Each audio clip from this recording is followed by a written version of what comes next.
There are 43 days left in the season for roto leagues, and for head-to-headers, it's much less than that. So in other words, it's winning time, guys. Welcome to Fantasy NBA Today podcast, a sports ethos presentation hosted by yours truly, Aaron Bruski, and FSWA Hall of Famer Steve Dr. A. Alexander.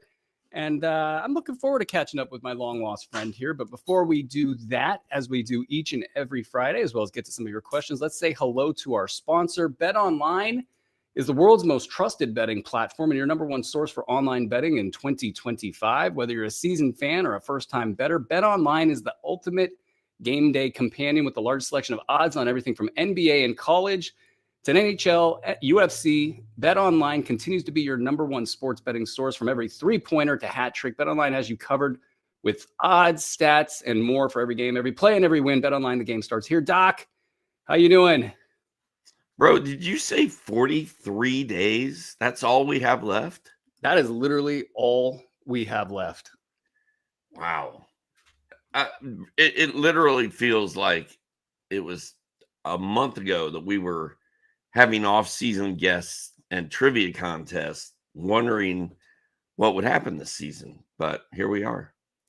Yeah, that freaked me out, the 43 days thing too. And it all happened so fast. It's this weird season setup where you get a week off for the All-Star break, you get a trade deadline that feels like it should be halfway through the year, but it's kind of more like 2/3 through the year, and then it just sort of tumbles, and here we are. Today, guys, because it's so close, I mean, if you're in a head-to-head league, your playoffs are like, what, next week? Man. But we're going to get you guys set up with some streamers to end this week. We're going to get you guys some top waiver wire ads, and then we're going to kind of go for the jugular and talk about some players that we think are going to be league winners. And that's definitely, if you get, especially you don't have a trade deadline, or probably your trade deadline hasn't passed, it's something you're going to want to tune into. We'll hit you guys with some bets and props, and I'll get my mouth working correctly here. Doc, we have 10 games tonight. We have 6 games tomorrow. We have 9 games on Sunday. For tonight's slate, we got Detroit, Brooklyn, and Memphis that play tonight and tomorrow. So these are some real good streaming teams right here. We're going to start with Detroit, healthy right now. My Detroit Pistons, I'm a lifelong fan. My bet on JB Bickerstaff to win Coach of the Year is in a great spot. Just got to get that off my chest. What are you thinking about from a streaming perspective? Who's your guys? It's an okay spot. It would be a great spot if Kenny Atkinson did not exist. I was just going to say he does not exist. Therefore, my bet is in great shape. But no, hey, look, this thing's going exactly as planned. The Cavs now have a big old lead, and they can kind of lose some games here down the stretch. Maybe they'll maybe they'll be in a 1 seed kind of place where people go, hey, Kenny coaching the All-Star team isn't that hard. And there goes JB coaching a team that won 14 games last year, 14 games. And they're going to finish with like 44, 45 wins. That is crazy. So everything that I thought would happen has happened. The question is can it overcome Kenny Atkinson? I don't know. I did not think they were going to be this good. But, I mean, you called it, dude. You were on it. Alsare Thompson suffered an injury on Wednesday night. I don't see his name on the injury report. Was it just cramps? Is he fine? Because if he is, Alsare Thompson is somebody you want to stream from Detroit. And then the other one, of course, 6th man of the year, in my opinion, Malik Beasley, on fire, just torched the Boston Celtics on Wednesday. And he's been great. Other than that, I don't think there are really any streamers in Detroit. But I will give a shout out to Tobias Harris, who I endlessly doubt. And he's had a very good year, and he's hot right now. He's playing good. Yeah, they all are. I like Isaiah Stewart if you're really struggling for a streamer. And he's been a top 150 option cumulatively over the last 8 games. So it's not like great on a per game basis, more like top 200. But if you're looking for somebody that, say you got issues and you need a big man and it's looking kind of bare on the waiver wire, he will string it together over time and at least get you something there. Tim Hardaway Jr., same deal, top 175 cumulatively. in the last 8 games, 8 points, 2 triples. That's pretty much it. That's what you're going for there. 1.5 blocks for Isaiah Stewart. It's pretty slim pickings from a streaming perspective. Now, Brooklyn, on the other hand, I guess my question for everybody here is, Cam Thomas playing? Is this going to happen? It sounds like it. He's off my injured list in all my leagues. He's in my lineup in all my leagues. Let's go, Cam Thomas. I'm not expecting a whole lot. Right in time for silly season. I mean, the argument against him during the draft season was like, he won't play during silly season. It's been the reverse. He won't play in the middle third of the season, and here he is for silly season, back to possibly be a terror in fantasy leagues. But that figures to just break down this entire team theoretically. If he comes back, he gets the ball a whole lot. Players aren't getting the ball anymore. You got a couple pretty good names here from a streaming perspective: Day'Ron Sharpe, Keon Johnson, Zaire Williams, Trendon Watford. 4 guys that have been productive, depending on your format, depending on your needs. Which of those 4 do you like to cut through the noise? Like, Cam Thomas returns, who stands? Is it Day'Ron, or is it Keon, or is it Zaire? I think it's Day'Ron. First of all, let's talk about the other guys. Trendon Watford scores in double figures. I think he's done it in like 6 or 7 straight games. But there's just not anything else. There's no meat between the bread, if you know what I'm saying. He scores, but it's very shallow and hollow fantasy value there. I think he's a decent streaming option if you need points, but he's not a big rebounder, not a shot blocker, not an assist guy. He just scores. Zaire and Keon have both been very good, but you're right, man. Cam Thomas comes back. The ball's going to him and it's not coming back. So I think Zaire and Keon both take a hit. I still think, especially early before Cam gets going, I think Zaire and Keon are still streamers. And I'm fine with playing them, tonight in DFS or whatever. But at some point, Cam's going to come back and start taking 25 shots a game. And that's going to not leave a lot left on the plate for Zaire and Keon. Yeah, I got to think that Cam might be on something of a pitch count down the stretch. That's the hope, I think, if you're looking at Keon Johnson. He's been inside of the top 100 over the last 7 games, 10-plus points, more than a 3 a game, over 4 rebounds, just about 3 assists, 2.1 steals is kind of out of nowhere, 1 block out of nowhere, 34% field goal shooting, so typical stuff there. But this is the guy that we've been looking at the entire time because of the pop factor, and if he could get in some games that are a little bit junky. That said, Brooklyn's competing right now, and that's another interesting angle here. Is I think that there's a real want and desire for them to try to make the play on. It's be such a huge organizational marker for them. They're out of the tank race to some degree here.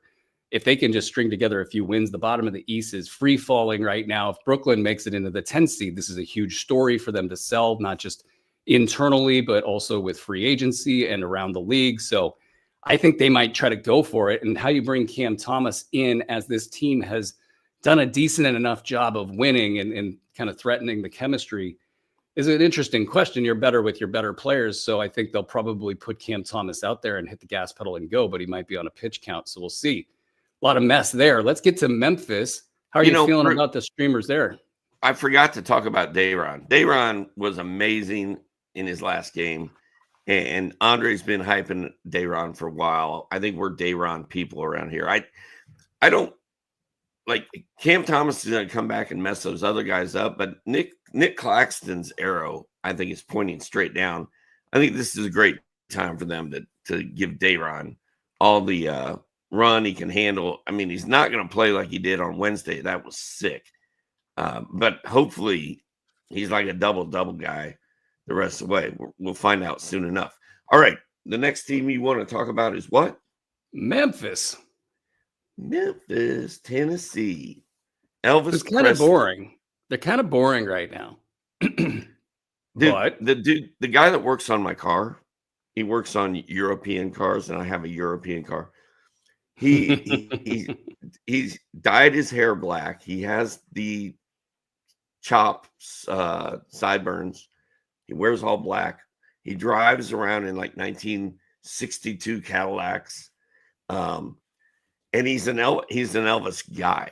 And he's not really an Elvis impersonator, but he's trying to be Elvis. And he keeps his weight at the same weight Elvis Presley weighed when he did the like 62 comeback special. He trains to be Fat Elvis? No, that is Skinny Elvis. Oh, is that a skinny Elvis? Oh, geez. Well, that's more impressive, I think. I would sign up to train as Fat Elvis. That would be my goal in life. I would have no choice but to do Fat Elvis because I can't pull skinny off at this point in my life. It's a good breakfast meal at a restaurant that no longer exists in Sacramento that nobody cares about. Santi Aldama. Santi Aldama is should not be on waiver wires. He's been on waiver wires for like a month or two. Don't know why. He's been top 40 over the last 7 games, 14 points, 3 triples, and a whole lot more. If I'm looking for a streamer, I think it's Jalen Wells, but correct me if I'm wrong.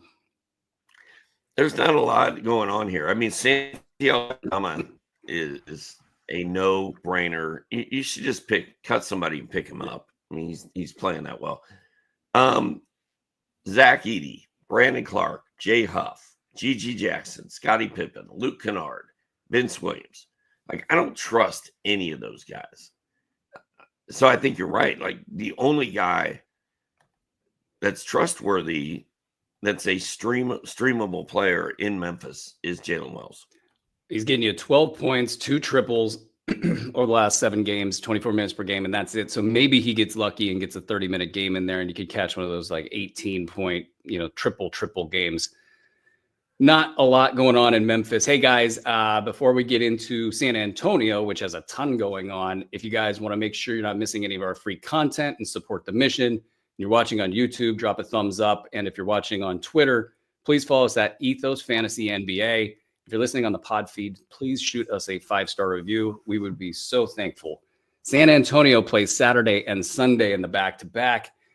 This team is at a real crossroads here. And the more I looked at it last night, the more I thought, man, this thing could spin any direction. So this Saturday, 4th and final game of an 0-3 road trip in Memphis. And so they've had 2 days off to stew over this and or make organizational decisions.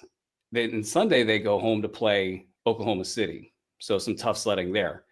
Now, without looking at any tiebreaker stuff, they could go 15-10 the rest of the way. And Sacramento would equal their win-loss record, the 10 seed Sacramento, by going just 9-15. And Dallas and Minnesota would need to go 7-15 if San Antonio was to go 15-10 and then figure out tiebreakers. And maybe they would have a shot at a play-in game. So they're probably thrilled if they get one of the 2 games against Memphis and Oklahoma City. And then after that, they have a nice little spot. Brooklyn, Sacramento, Minnesota, with Julius Randle possibly cluttering things up. Then they get Dallas twice, who's at the bottom of the play-in race, Charlotte, and New Orleans, and then things get tough again. So they have about 1, 2, 3, 4, 5, 6, 7, 8, 9 games here where maybe they look at this and say, okay, hey, if we do really, really well, let's take a game between these 2 tough ones here, and then we make a serious run against teams that are toward the bottom and in the bottom of the tank race as well. Maybe they'll stay connected. But if they don't, De'Aaron Fox has a thumb injury and another finger injury on a shooting hand that have been bothering him all year. His field goal percentage has been terrible lately. So there may be some gravity behind tanking in San Antonio. They also have a major issue at center. Jeremy Sohan and Charles Bassey are currently questionable for Saturday's game against Memphis. So what's happening in the front court there? Beyond that, streamer-wise, you have a really rich group of players to look at. I'll just toss out some names and let's see what you like best. Keldon Johnson, Julian Champagnie, Sohan, Bismack Biyombo. Who do you like? And is it none of the above? Well, first of all, a week ago, you were celebrating Charles Bassey. Yeah. You were acting as if you just won the lottery. Oh, wait, this is a 30 deep rant. Go on. I would like to hear more. There's not much more to say. It's just that we really haven't seen much of Bassie since that happened. We did get a little taste of Bismack Biyombo. Like, we got a little Bismack Biyombo last Monday. And then dude, the box score from San Antonio on Wednesday, I don't have it pulled up in front of me, but it's like the starting five. I don't think anybody scored more than 6 points. Like, this team, Victor Wembanyama went down. Yeah, they got scrambled. When Victor Wembanyama was healthy at the start of the season, remember, I remember specifically I was talking about, is San Antonio going to go for it this year, or are they going to tank? And I don't think they knew the answer to that. They're like, let's come out and see what happens, see where we're at. And things were going pretty well. And they're like, all right, let's try to win games. Wembanyama went down, and they are like, we are out. We are shutting it down. We don't care. Pop's not coming back this year. Wemby's not coming back. Just shut the whole thing down, and we'll get ready for next year. So that 10 Wednesday games ago, they were 21-26 in the standings. 10 games ago. The Wednesday box score was disturbing. Like, it was hard to look at. It was gross. And the only guy I trust out of all these guys you're talking about is Keldon Johnson. Like, that's it. I feel like Chris Paul's coming on, but is he going to finish out the season? I think it comes down to this schedule thing. I really do. And De'Aaron Fox is not trying to, there's a couple things going on here. De'Aaron Fox is not trying to take on any additional criticism for his leadership. And I don't think there's going to be a tank in his blood. And I don't think that the Spurs want to tell De'Aaron Fox, hey, you're coming in here, you kind of pushed your way here and you've got some, standing here in this organization. Oh, now we want you to tank. I don't think that they got that in them, even if that's their hope, their goal, et cetera, et cetera. I don't think they overtly go, hey, De'Aaron, can you tank? Now, if there's a medical issue, that would be one thing that I think would be different, but I don't know that it's reached that threshold. The other thing, he goes back to Sacramento. I forget what day it is, but Sacramento is preparing for that. And they're preparing for booze in Sacramento. And it's a very hot topic. De'Aaron's very engaged on this. I cannot imagine that he wants to duck that game. If he ducks that game, all hell will break loose on Twitter, and De'Aaron will be in the middle of it. So I think they're going to go hard here. That's kind of where I landed on this, is I think internally they're going to basically say, hey, these two games are tough. We don't expect to win both of them. And if they lose both, that could maybe, after the Sacramento game, be the final blow. They quit after that. But they might look at this and say, hey, we're going to push through this. And at the end of that soft part of the schedule, if they're still in contention, then they might go for things. You have Dallas, who's a mess. Sacramento, who could be a mess at any given moment. Phoenix, already a mess. Portland ahead of San Antonio, and maybe they're pushing right now. Probably going to be one of the better teams at the end of the list of teams that I talked about as far as the end of the season run here. They might not make the play-in, but I think they've got a little bit of extra gas in them. I think you can kind of count on the status quo for the next, say, 4 or 5 games out of San Antonio. Keldon Johnson, top 90 over the last 5 games, 18.8 points, 1.4 triples, 3.8 boards, 2.4 assists, and 70% field goal shooting. So the bounce back, or the regression backwards, for Keldon Johnson is on the way. Champagnie, old friend Julian Champagnie, top 100 in 9 category leagues despite 17 minutes per game. So you can tell that this is lopsided. Almost 10 points, 2 triples, 2.5 boards, 2 assists, 2.2 combined defensive stats, 0.4 turnover, super efficient. Not enough minutes to get excited about. Sohan, just top 185. Sohan's been really disappointing, man. Go ahead, carry on. That's what he does. That's what he does. I thought he was gonna go off when Wemby went down, but he hadn't done anything. He needed Wemby around, and then also to be playing big man minutes, and that was a good formula for him. But now that there's no Wemby, this team's just kind of all over the place trying to figure it. And they don't have a big man. That's the hardest part. I think expecting them to win with Bismack Biyombo and question mark, or even Charles Bassie. we joke about the Bassey thing because I picked him up in 30 deep and then he got hurt right away.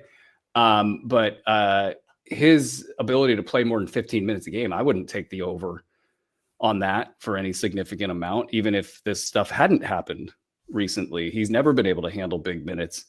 So you don't have a big man. Man, they really wish that they had Zach Collins right now. But they don't. And Zach Collins sucked in San Antonio. We'll talk about him later in Chicago. The Devin Vassell's, the Harrison Barnes, and Stephen Castles have been way below baseline. They've been so far off of the board in the last 3 games. Something's got to give. I kind of wonder if you took, and I know we're spending a lot of time in San Antonio here, but if you took them with the points against both Memphis and OKC, if that wouldn't be a solid strategy, knowing that this might be where they fight really, really hard to save their season. And if they took a game or 2 here, it wouldn't surprise me. Any other thoughts before we move on? All right. No, I don't think they're trying to save their season. I think you bring up a great point. Like next Friday, I think it is, they play at Sacramento. Like that's a game you want to fire up. You want to fire up the Aaron Fox, and you want to look for the Spurs to battle really, really hard. Like, let's win this for D Fox. You know what? And here's the thing. I think that they like De'Aaron Fox in Sacramento, and that they're also extraordinarily frustrated with him. And I think that they all knew he was out the door, and at the same time, he wouldn't commit to that. And everybody made their choices based on him staying. And you got a lot of guys in that team that wouldn't have made the choice that they made had they known that De'Aaron was going to force his way out the door ultimately.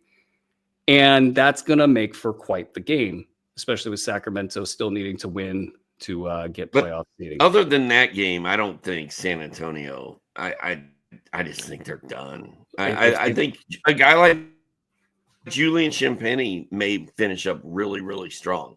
Here's this was what really killed Phoenix, Portland, and San Antonio. Is Dallas won yesterday. Sacramento won 2 games. Those teams were in free fall, and they kind of closed up the wound a little bit. And there were some easy games on the schedule for Sacramento. This is why you don't want to be put into a position like this. When the schedule pops up, Utah, you're going to win.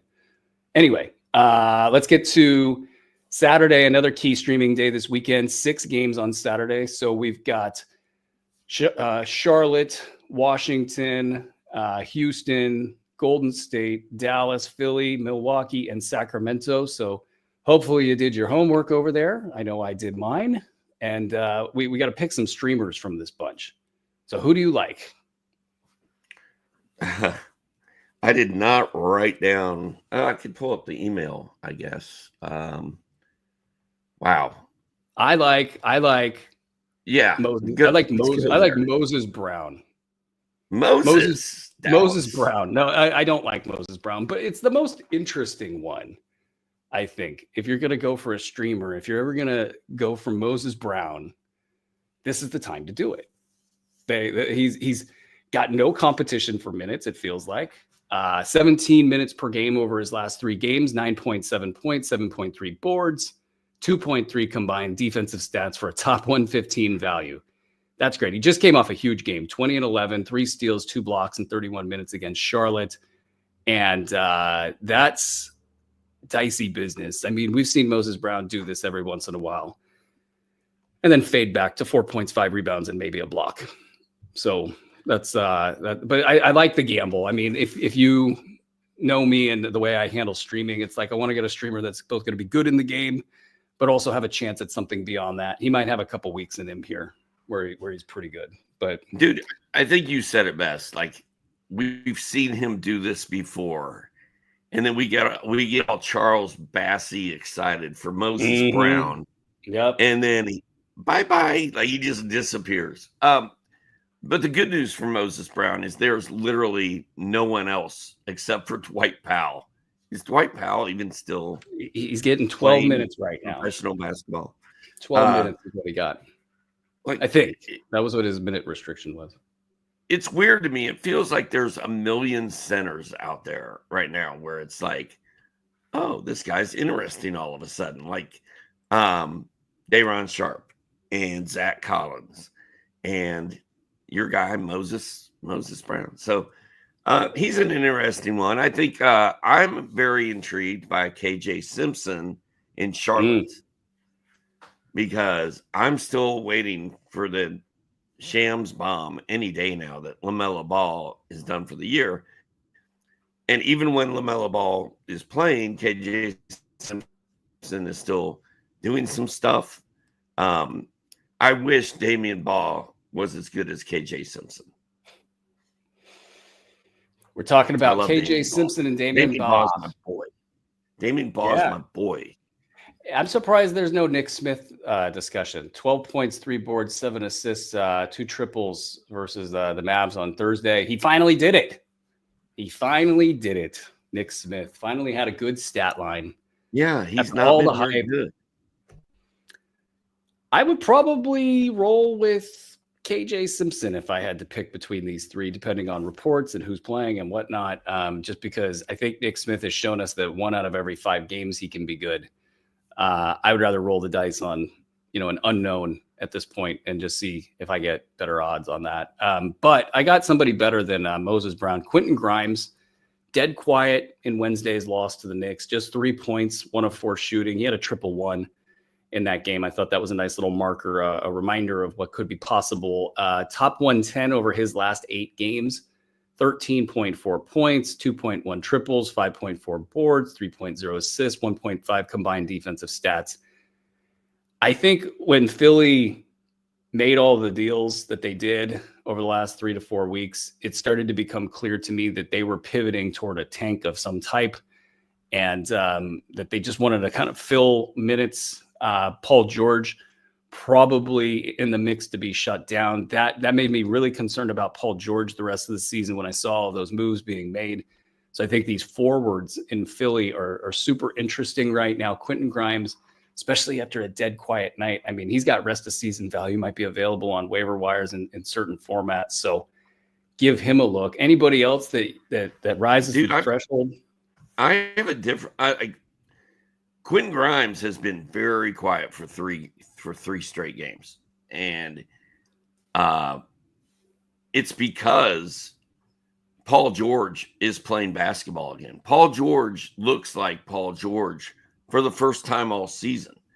Does he look like Paul George just in time to be shut down? Possibly. But they didn't shut down. That's the other thing that's going on. Like, they did not shut. Joel Embiid's not officially done for the season. We have breaking news, by the way. Joel Embiid did not practice today. I don't think Rick said he's not playing again the rest of the season. I tend to agree that this isn't happening, but I kind of wonder if organizationally they look at the bottom of the East and they go, we still got a chance. I mean, they're 2.5 games out behind a Chicago Bulls team that's plucky, but they just lost 7 straight. Brooklyn is the Nets started with an over-under of 18 wins for the preseason win totals. They have a shot. Atlanta, they got enough of a lead. It's Chicago, Brooklyn, and Philly to get one spot, the 10 seed. And so does Philly look at that and say, hey, you know what, Joel, don't play until the final freaking week of the season. We don't care, man. Just gear up for the final week of the season. We'll put you in a couple games that last week to get your heartbeat up. And then in the number 10 game, go out and give us 20 or 30 minutes and see if you can get us to the next game. And let's see if you can get us to the next game. And then, because this stuff about them keeping their pick, to me, it feels very odds driven. And I don't know how they get past 3 teams ahead of them in the East and 2 teams. I guess they are stuck in the 6th slot and they keep their pick if they land in the top 6. But what happens if teams come from behind them and knock them into 7? Who are you talking about? I'm talking Philly and keeping their pick and wanting to tank to keep their pick. That goes to OKC. I mean, they're not going to finish. They're not going to get to 6, right? Right now, they are the 6th worst team in the NBA. Got you. So they're right on the border of this. And I'm sure Andre can clean up any of the garbage I'm spewing right now. But I kind of just think that if they can stick around and stay by the 10 seed, maybe they just keep Joel in a holding pattern. And I also think this keeps this team's head in the clouds. Like they hate the fact that they're playing the season out. Like I wonder if they would play a lot better if he gets shut down, Paul George gets shut down, and everybody could just kind of play. Despite how well Paul George has played, we know, we're aware, right, that the Sixers have lost 9 straight games. And there was my parlay from Monday's show got ripped up when Keontae George decided to make Hail Marys. But Chicago against Philly that game, Chicago had a 7-game losing streak, and I think Philly was on 8 games. And I was laughing. I was like, I'd take Chicago, bet my house on Chicago. Philly's so checked out this season, and then they win by like 40 or something. Philly's a weird. mess. I don't know. And here's the thing. I'm not really trusting Quentin Grimes. I was all in on Quentin Grimes when Paul George was playing like crap. Paul George is playing well right now, but give it 2 more losses, though. Give it 2 more losses, and I think they shut down like Paul George, and then they may shut down everybody. And then you want all the Quentin Grimes when that happens. And I just think you get ahead of the game and you use him as a streamer here. Quentin Post is interesting. AJ Green might be interesting. So those are some key streamers for Saturday. Before we get into our top waiver wire ads, we're going to kind of condense this and figure out who our top guys are. I want to tell you about a couple things going on here at Sports Ethos. First is the free app. It's amazing. It's changing my life. You don't have to sift through social media BS. You don't have to go through a bunch of threads. Just get the straight dope from the app for free. The other is our MLB draft guide is out. It's a great time to get a good price on our All Sport Pass. We have a coupon code that's simple, Steve. It's All Sport 25. Whoa! All Sport 25. That's easy, right? Dude, I can remember that. All Sport 25. Is that all one word, Brew? It's all run together. You get 25% off for 6 months on the All Sport Pass. So you essentially get all of the sports for the price of one pass for 6 months. So you'll get the MLB draft guide. You'll get the NFL draft guide in a few months. The NBA draft guide's right around the corner, B150, all that good stuff. You'll be locked in for a good price. And check that out on the website. Waiver Wire Ads. We have some really interesting waiver wire ads right now. I don't know who I know who my top one is. It's Keon Ellis, of course. Now, I'm not going to talk about Keon Ellis, but I might talk about Ty Jerome. I bet you're going to talk about Grayson Allen. No, I'm not going to talk about Grayson Allen because he sucks now. It's Ty Jerome season, baby. I'll talk Ty Jerome in a second here. But Doc, who do you got? For waiver wire ads? Waiver wire ads, top 5 that you like right now. I got some names written down here. With the loss of Nikola Jovic, I think Haywood. You're going there. Is his name Haywood? Haywood Highsmith, baby. I meant to write down Highsmith, and I only wrote down Haywood. Highsmith, and he's not my number 1 pickup. He's just the first name that I saw when I looked down at my sheet. I think he's worth a look. As Rick likes to say, Eric Spoelstra hates Jaime Jaquez. He does. And Jovic is hurt and gone for a while. So Highsmith has kind of been doing stuff. And I'm super intrigued. And I kind of like him. I've got Haywood Highsmith. I've got Bol, of course. I believe Bol, man. He's probably available. All of us. I believe that all of us feel that Bol should be rostered. You believe in Bol. To bowl or not to bowl? I'm all in on Bol. He's just the most hilarious fantasy player maybe of all time. Like, he does something crazy. He's top 60 over the last 9 games, 23.5 minutes, 13.3 points, almost 2 triples, almost 6 boards, a half a steal, 2.1 blocks, great percentage of 0.8 turnovers. I mean, what more could you do, right? But like in the middle of that is a huge donut hole where he basically plays 10 minutes a game. And then Mike Budenholzer, who's going at it with Devin Booker, and all things are falling apart in Phoenix. I think Budenholzer's really lost it. That's just a side point. But dude, I cannot stand Coach Bud. I'm mad at him. I'm over him. I want him out. He's smug about it all. I'm with you on this. I feel bad. I feel like he's going through stuff, but it's like Phoenix is a toxic wasteland, and at the core of that, you have Coach Bud. And and he's not going to take any responsibility for any of it. But for God's sake, man. Did you see Devin Booker talking about this at the podium?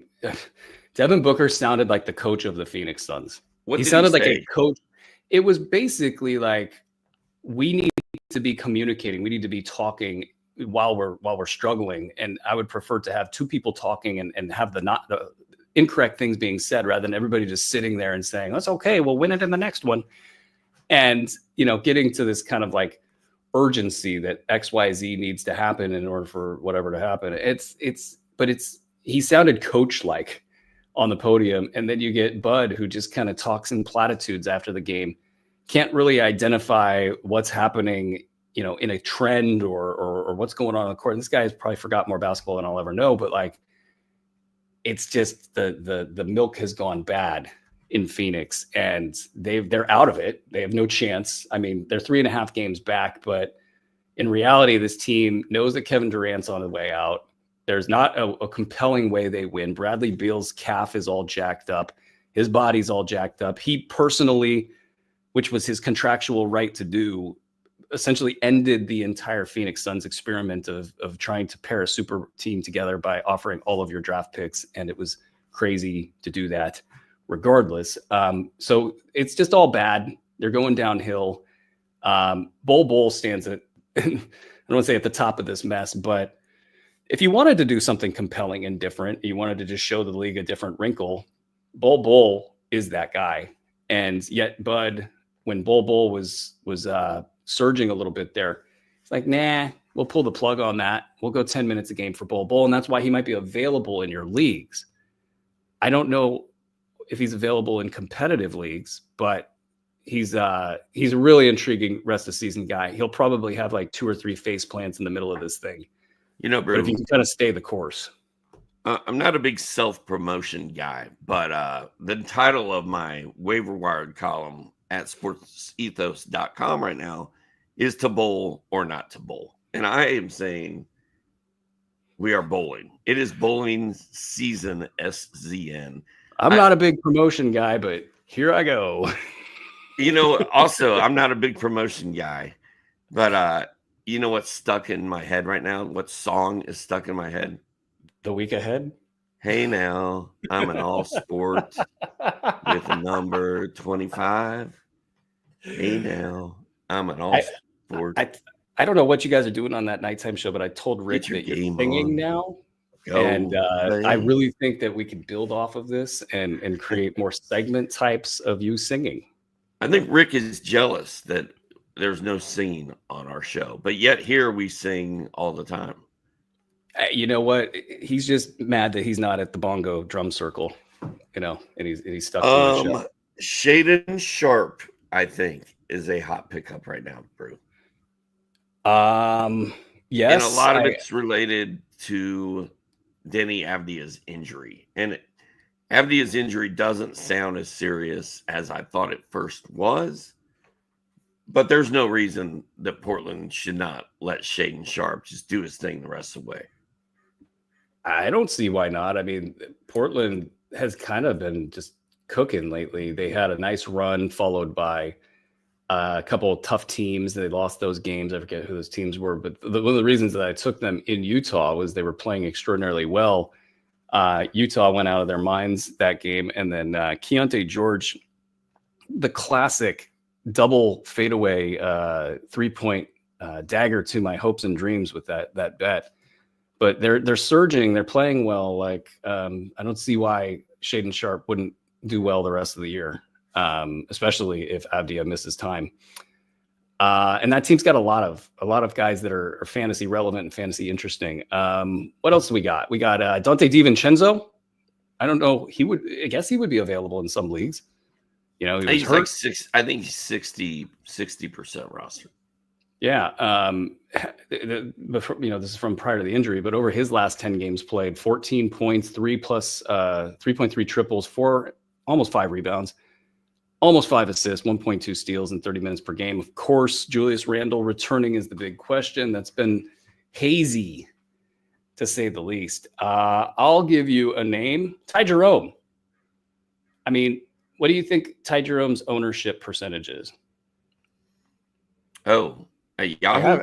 I have no idea. What do you think it is? Like, I bet you it is 27% at Yahoo. Let's pull it up. Let's find out. Do we know? So, do you have it pulled up? No, I don't. Oh, I'm pulling it up. I got it. I'm on it. Pardon the. I'm on the case.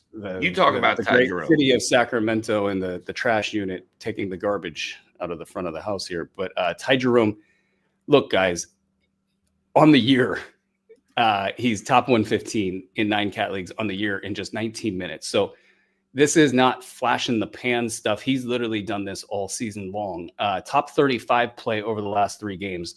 Doc, I know you and I were shouting at the top of the mountain about 3 weeks ago that folks needed to pick him up. He once he got to Ty Jerome. I'm sorry.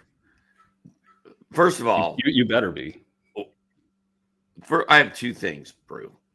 First of all, he's rostered in 21% of fantasy leagues at Yahoo, which means in ESPN leagues it's probably like 10%. And then secondly, in our sports ethos head-to-head league, he is rostered by none other than Chet Level Midnight. Dude, that's one of my favorite fantasy basketball sports names I've ever heard. Chet Level Midnight. Is it your name? It's an Office reference. The Office. Michael Scott wrote a screenplay. Was it Threat Level Midnight? Threat Level Midnight, and this dude named his team Chet Level Midnight. I love it. It's not me. Oh, we got to figure out who did that. Look, guys, he's got. We'll talk about him later, but like season winner written all over him. A top 35 play at 13 field goals per game.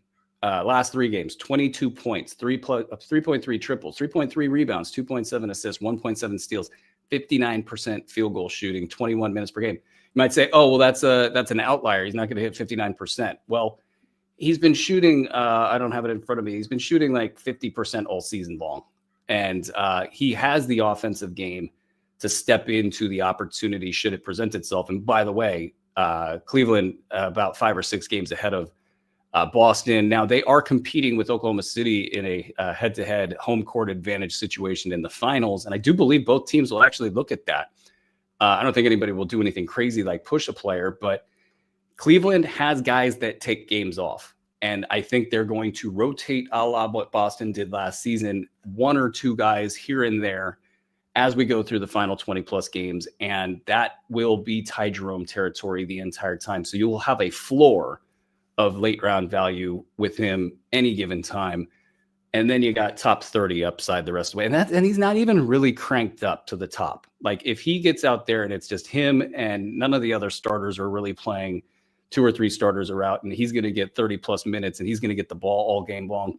Top 20 potential Ty Jerome. Why would anybody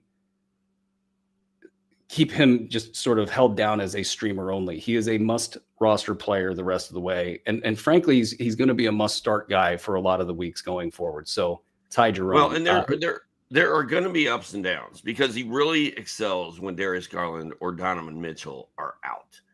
So when they're both playing, you're not going to get like explosions from Ty Jerome. But when they're out, you do get explosions. When they're in, you still get like solid fantasy value. It just isn't going to pop like it will if Darius is not playing. By the way, Giuseppe is the guy that has Chet Level Midnight. That's an interesting enunciation of Giuseppe's name. Maybe we'll hear about that at some point in time. That's Giuseppe. It's Giuseppe. Giuseppe. And Giuseppe. Now you're the one screwing up people's names. Carlo Matkovic is an interesting waiver wire ad right now. Top 125 over the last 8 games. You got a lot of centers playing right now and big men playing. You got Zion playing. Feels like Zion's trying to kind of reestablish value around the league. It's good for him. It's good for New Orleans. I think they'll probably spot him every other game in there. Otherwise, you got your 3 big men, Kelly Olynyk, Yves Missi, and Karlo Matkovic, all providing something of a late round value with some potential to go above and beyond that should Zion get shut down the rest of the way. So like all those dudes are interesting there in New Orleans. You got anybody else for a waiver wire ad? I like Matkovic when Kelly Olynyk is not playing. If Kelly Olynyk's playing, then Matkovic is tough. But I do like his game, and I hope New Orleans starts shutting some people down so Matkovic can play. I've got Khalil Ware. We don't really need to talk about him. He should be rostered in your league, center for the Heat. And then Nickeil Alexander-Walker has sort of been the point guard, default point guard in Minnesota while Dante DiVincenzo has been out. The return of DiVincenzo frightens me a little bit about Nickeil Alexander-Walker, but he can also play shooting guard. NAW has been really good for the last 2 to 3 weeks. So I don't think now is the time to jump on him, but keep an eye on him because if Dante DiVincenzo isn't able to go full speed and do what he was doing before he got hurt, NAW might still have a little value left. And then Day'Ron Sharpe, we talked about already. I think he's one of the hottest pickups there is, right, Brew? He's up there. I mean, he's got the role, 19 minutes a game over the last 7 games. It's not a ton of minutes, but for him, these are decent enough minutes. I remember when he was really a kind of a hype guy in the last couple of years, the idea that he would get a consistent 19 minutes per game, where everybody would be like, okay, cool. He'll at least get you late round value. And then maybe one day he'll step into the starting minutes. He didn't really do that this year, but now that he's actually producing in the box score, and I think there's something to be said for the team improving a little bit. You got Cam Johnson back, you get other Cam back, and that opens things up. It makes I don't know about defense, but it just makes the team more successful, and being more successful can sometimes lead to more stats. I kind of wonder if that's what's going on with Sharpe right now. I got one for you. Blast from the past, Rashawn Holmes. Top 75 over the last 8 games, 25 and a half minutes per game. Basically like 12-7 with 1.4 blocks, 80% field goals in that span. I think Alexander Sarr's on a pitch count the rest of the way. And I think that's super interesting. I don't know if they don't care about Rookie of the Year. I don't know if he doesn't care about Rookie of the Year. But this is a rookie that's played a ton of minutes. He's gotten a ton of shots. I mean, he has literally gotten the green light all season long to kind of do whatever he wants. And they got Tristan Vukcevic that they probably want to see develop over the last third of the season. And I just wonder if they're just happy with what they've gotten out of Sarr, and he's just not going to get pushed into action anytime soon. So step in Rashawn Holmes. And if you need a big man and you just want to kind of throw a Hail Mary, caution to the wind kind of a thing, and see what you get the rest of the way, you might end up with a decent Rashawn Holmes who plays that starter role while Vukcevic plays the backup role the rest of the way. And of course, we'll be watching for Washington, and that's probably a good segue for the next segment, but we'll be watching Washington to see how things turn out there. They got a lot of fantasy guys that are just kind of waiting in the wings to be good or not. If you have a waiver wire ad, feel free to top it off here. But the next thing, who are you going to be watching over the weekend? Well, I mean, I'm watching all these scrubby centers that we're now suddenly fired up about, right? Like, how many are there? There's Day'Ron, there's Rashawn Holmes, there's Zach Collins, there's Khalil Ware, there's Bol, and you just talked. I mean, it's wild how many of these centers are relevant when all the big men are going down in the NBA. Like, and where is Donovan Clingan in all this, right? Like, Clingan, we had a big discussion the other night about Clingan and whether or not he should be rostered. Like, people are dropping Donovan Clingan to make moves and pick up. Like, one guy's going to drop Donovan Clingan to pick up Day'Ron. Like, what do you think about that, bro? I think that's gonna hurt at some point. But here's the thing: those are the like, I like that. I like that. I like the thought process. I like the person who's going to make that kind of a move. I like what they're doing because they're competitive about it. they're not just sitting here on name value and just waiting for things to happen. Like it's easy as a fantasy analyst to say, kind of look back in time, what happened and throw a spin on it. But like to get ahead of the tough questions, is Donovan Clingan just going to kind of bottom feed the whole time? And you're sitting here passing up on big name free agents that have been, popping up over the last few weeks. I'm not going to do it because I think that Donovan Clingan will, eventually start reaching up and having some good games. But, I have some. There's only 43. There's only 43 days left. And I mean, we've been waiting for it all year. And Donovan Clingan just looks like he's just going through the motions. Like he's just here. And like, I wonder about his health, man. This guy does not look healthy to me. And so that's one of those things where you just don't know. Like, did he have a knee thing, a sprain that he's working through? And, all of a sudden there's been enough time for that to heal. And next thing you know, he's spry again and he's flying around the court and he's getting 15 boards and 5 blocks in a game. That's kind of where I think it's at with him. But I wouldn't make that move. No, I would hang on to Clingan and just hope for the best. When I first read that move, like I'm dropping Clingan to pick up Day, and I was like, no, you can't do that. Day's a flash in the pan. Clingan's the man. And then I started looking at the numbers and thinking about it. I'd rather have Day. I think I would drop Clingan and pick up Day'Ron Sharpe because Clingan has had 5 months to prove to us who he is, and we have not seen really anything. A couple flashes. I'd rather have a guy like Day who might do something for me than sit around and wait for maybe a month of decent Clingan. And then the converse of that though is Sharpe has shown us what he's been all season, and it hasn't been good either. But again, maybe the players returning, helping things out. Maybe Brooklyn being invigorated by being in the play-in chase. Maybe beating all odds and things have coalesced. I don't know. I love that. I love that a lot. Like I will be interested to follow up and see who the better play was between those two as we go. Okay, into the weekend. Zach Collins was on my list. The Zach Collins being good in Chicago and Jalen Smith having a concussion and always being on the injury report, and Nick Vucevic being kind of a question mark down the stretch. Super interesting stuff. I can't dismiss the bad play from Zach Collins in San Antonio. It was pretty much constant. The locals were just all over him.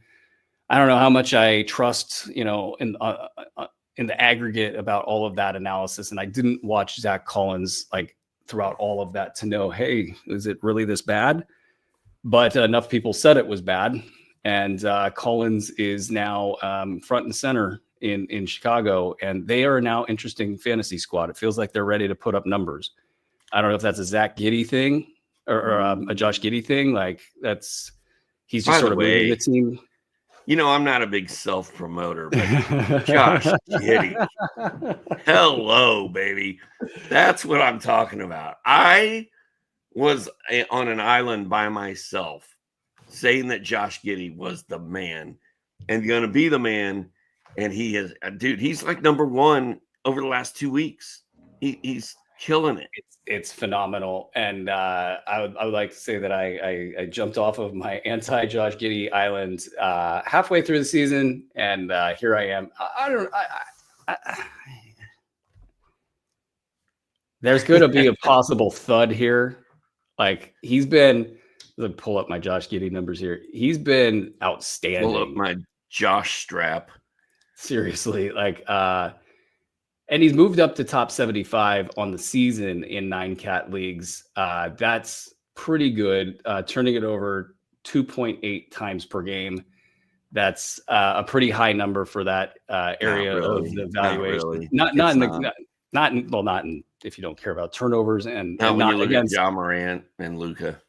Well, if you look at the 2 worst turnover guys in the league, sure, that's going to happen. But over the last 3 weeks, inside of the top 10, 20 points, basically 3 triples, basically. That there is outstanding. 9 boards, 6 assists, 1.3 steals, 1.6 blocks. Come on. This is going to end in a thud at some point, right? No, it's not. Zach Collins. Let's talk about Zach. 52.3% Josh Giddey's from the field. Okay, you know what? Let's take Josh Giddey to the next segment of or actually, I think that's next show. That might be next show. But to your Zach Collins point, if Vooch is out, I'm playing Zach Collins. I had Zach Collins on my 30 deep team. I have a very different recollection about Zach Collins last year than you do. If Wemby was out, I would fire up Zach Collins and he would be great. If Wemby was playing, I didn't want anything to do with Zach Collins. This year, Zach Collins has not. This year, Zach Collins has been invisible all year. But now that Vooch is hurt and Jalen Smith is hurt, your guy, Jalen Smith. My guy. If Vooch is out, you fire up Zach Collins and you don't think twice. Who do you like between Zach Collins and Jalen Smith? Zach Collins. Like just kind of going forward. They're both sort of like, I think Chicago's done. I think they're kind of Jalen in. Probable. So both of these guys are going to play. And Vooch. Is Jalen probable? He's probable. And Vooch is doubtful. So you got two players that, vying for minutes. You're going to go Zach. Okay. Jalen Smith has been the apple of people's eye all season long. And here comes Zach Collins to just assert. He's been the apple of your eye.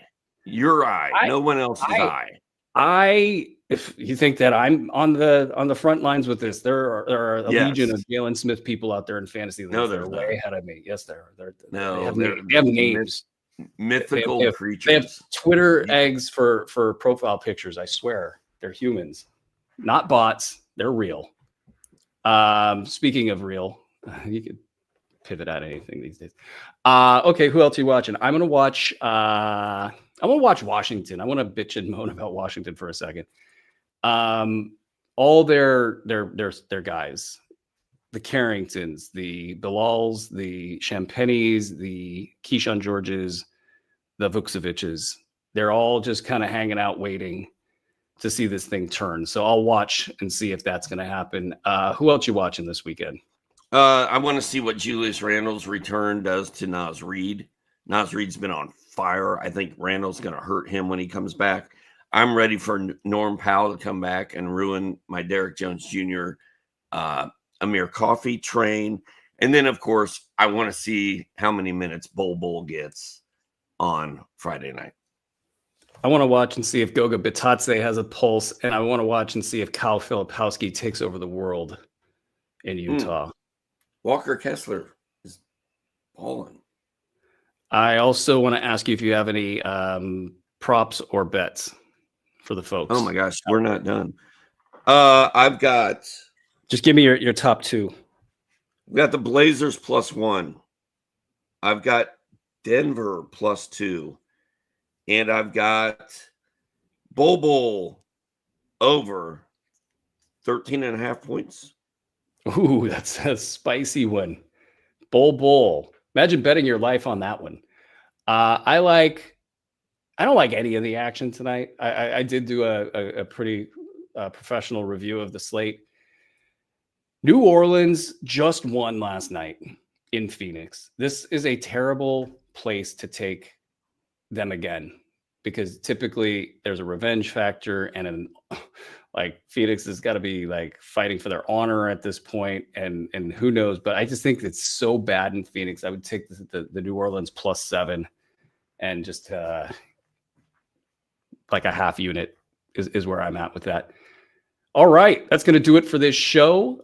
Big thanks to Andre for the production effort behind the scenes. Thanks to you guys for all of your listening, participating. And guys, please, I want you guys to send me feedback for what you guys would like to see at the site, tools you guys would like to see added. We are making a ton of investments right now into the platform at sportsethos.com. So shoot down over. You can shoot it to me on Twitter at Aaron Bruski. You can shoot it to me at, you could do support at sportsethos.com. Whatever you would like to do, we would love to create the platform that you guys would like to see. So thank you so much for that. Go download the app. Follow us on all social media platforms at Sports Ethos, at Ethos Fantasy NBA Today. Again, thank you guys for all of your support. This has been Fantasy NBA Today, and this episode was presented by Bet Online. Until next time, ladies and gentlemen, be well. Hey now, I'm an all sport